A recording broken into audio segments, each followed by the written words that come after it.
y tenemos una seguridad nacional garantizada. Para eso le doy la bienvenida a Luis Manuel Hernández González, presidente del Consejo Nacional de la Industria Maquiladora y Manufacturera de Exportación, INDEX.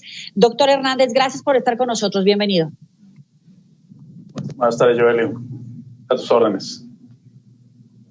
Gracias por atender al auditorio de Mega Noticias. Hay muchos reportes, mucho de nuestro auditorio que se comunica con nosotros para expresar evidentemente su preocupación por el corte de suministro eléctrico en el norte del país. Pero ustedes, ¿cómo están estimando las pérdidas? Mira, las pérdidas van en dos sentidos. El primer sentido, ahorita tenemos 1.3 millones de personas que solamente trabajan en el sector, en estos 4 estados que son los más afectados, que están en espera de ver cómo van a trabajar, ¿sí? Ese es lo primero. ¿Por qué? Por el tema de salud. Ahorita por los fuertes fríos que tenemos, el gran riesgo que llevamos nosotros es con el tema de la pandemia, traemos ese riesgo. Número 2, tenemos 2.600 empresas en esos 4 estados que están perdiendo $200 millones por hora. ¿Cómo cuantificamos eso? Es en base a los salarios que se pagan, en base a los gastos indirectos que tenemos que incurrir y en base a los gastos para reactivarnos en la siguiente semana, si es que esto dura una semana, ¿sí?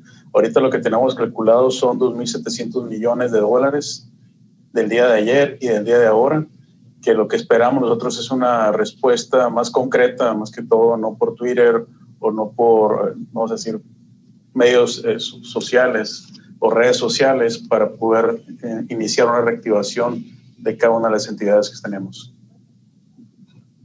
Claro, es que más allá de las redes sociales, de esta presencia evidentemente en el sistema de comunicación a través del mundo digital, ¿ustedes han tenido algún tipo de acercamiento con autoridades para mediar justamente con estas pérdidas en el impacto a toda la gente que no ha podido trabajar? Porque también es cierto que están tratando de cuidar la salud de los trabajadores en medio de la pandemia y en medio de esta ola de frío, pero ¿han recibido algún tipo de ayuda, alguna convocatoria para buscar una salida común?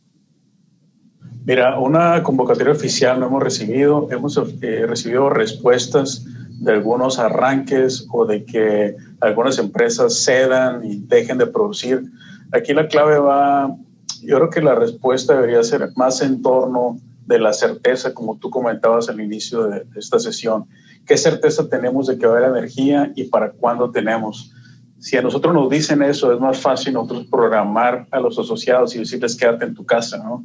Pero lo que también tenemos que ver es que para muchos asociados no tienen en sus casas, vamos a decir, los beneficios que pudieran tener una calefacción en la planta o mejores alimentos, etcétera, que pudieran servir casi de albergue para varias familias, ¿no? Entonces ahorita lo que vemos es 1.3 millones de personas esperando que se les diga. El tema de guarderías es un tema que estamos también ahorita viendo porque los niños van a estar en sus casas con frío. Aquí la clave es de que sí tenemos el impacto de Texas, de que se cortaron ahí unos suministros de gas. Lo importante va a ser aquí es qué estamos haciendo en México, independientemente de lo que tengamos en el país vecino. Claro. Y es que es bien grave plantear algún tipo de certeza para los trabajadores, para los empresarios, para las familias, porque si seguimos con esta dependencia, pues evidentemente sin ninguna respuesta, sin ninguna estrategia a nivel nacional, pues va a ser difícil trazar esta ruta de el repunte en las actividades, de cómo reponernos en la pandemia. Entre ustedes, entre los trabajadores, entre los empresarios, ¿cuáles son esas rutas que están explorando para tratar de mantener a flote la vida de las personas, pero también la reactivación económica en medio de la pandemia? Mira, la vía casi es una nada más, Joely, es contratar plantas o subestaciones de diésel, ¿sí? Que no es lo más sencillo porque todas esas 2.600 empresas van a querer alcanzar ese servicio. Ahorita no puedes ir a contratar algo adicional, no puedes tener conexiones de gas.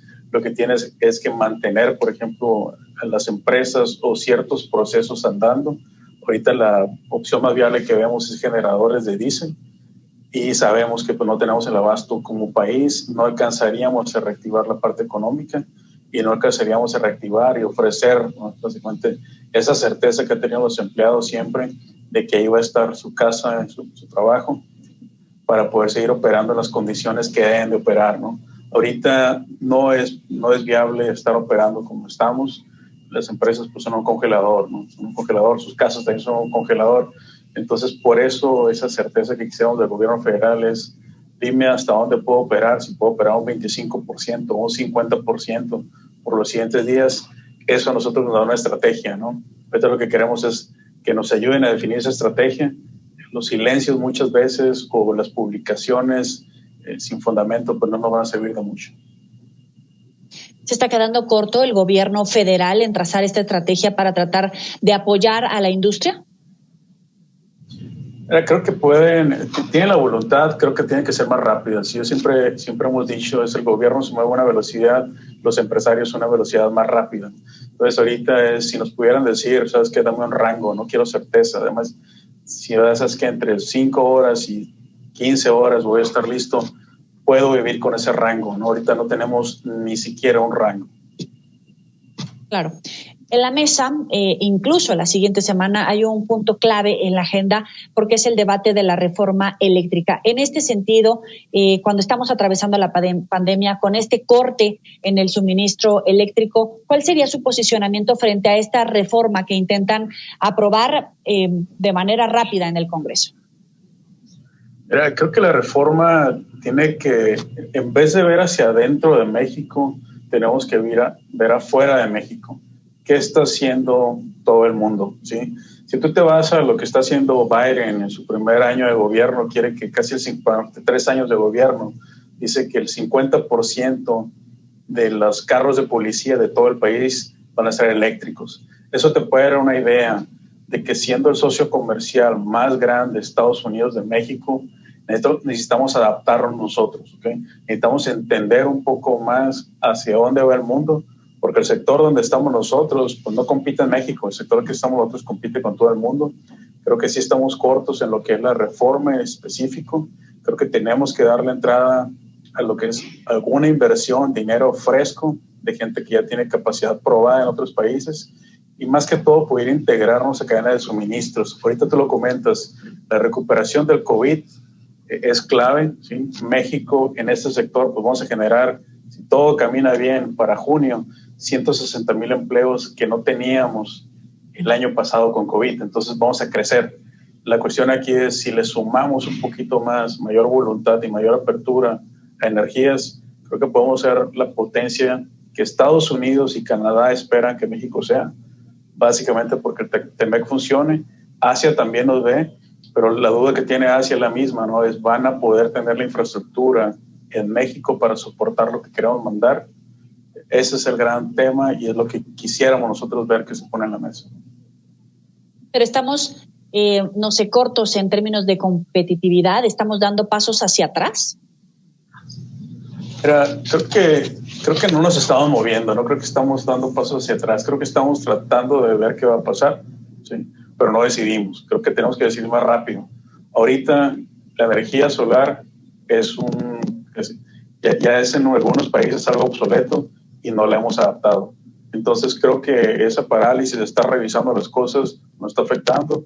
Yo no creo que vayamos para atrás, yo creo que no estamos decidiendo, tenemos que decidir y movernos. Claro, ahora me llama la atención estas estimaciones que hacía de la recuperación económica de la pandemia y quisiera hacer un comparativo. ¿Cuál es la previsión para recuperar la vida económica en medio de la pandemia sin el tema de la energía eléctrica, sin elementos como el cambio climático o los efectos de este temporal versus a lo que estamos viviendo? Porque se tenía una previsión y de repente comienzan a sumarse estos puntos que no estaban en la ecuación de la recuperación económica y que puede dificultar la salida de la pandemia. Mira, ¿cuál es el contexto? Si ponemos el contexto para estos estados, ¿sí? Solamente esos 4 estados pagan por día en salarios cerca de $52 millones, ¿sí? Es un número que solamente está entregándose al asociado. El contexto que nosotros miramos es de que esos 52 se fueran a unos 60 millones para mitad del año, ¿sí? 8 millones más por día.